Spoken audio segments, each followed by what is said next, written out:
Riche depuis des siècles de ses ressources naturelles, de sa culture et de sa jeunesse, les populations du Sahel souffrent depuis plusieurs décennies des conséquences du changement climatique et de l'insécurité. Le programme conjoint Sahel, SD3C, est une réponse aux défis du Covid-19, des conflits et du changement climatique.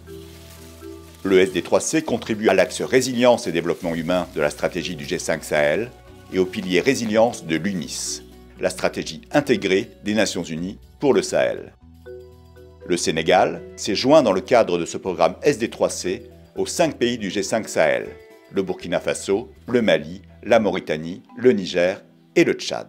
Le SD3C a été conçu par les 3 agences onusiennes basées à Rome, l'Organisation des Nations Unies pour l'alimentation et l'agriculture, FAO, le Fonds international de développement agricole, FIDA, et le Programme alimentaire mondial, PAM, qui interviennent dans son financement et dans sa mise en œuvre.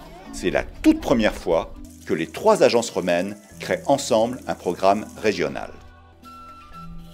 Le SD3C vise à renforcer les moyens d'existence des petits producteurs agricoles, en particulier des femmes et des jeunes vivant dans les zones transfrontalières de la région.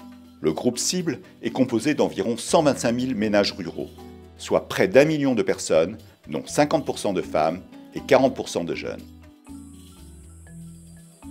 Au cours des 6 prochaines années, le programme SD3C devrait investir plus de 180 millions de dollars américains pour améliorer la production dans les zones agricoles et pastorales et stimuler les activités transfrontalières en facilitant les marchés et les chaînes de valeur largement répandues dans l'espace CEDEAO. Le programme a pour stratégie de surmonter rapidement les obstacles au développement et à la paix en utilisant des solutions locales telles que la gestion communautaire des conflits, la restauration des terres, la production de légumes, appliquées avec succès au Sahel par la FAO, le FIDA, le PAM et leurs partenaires à une plus grande échelle.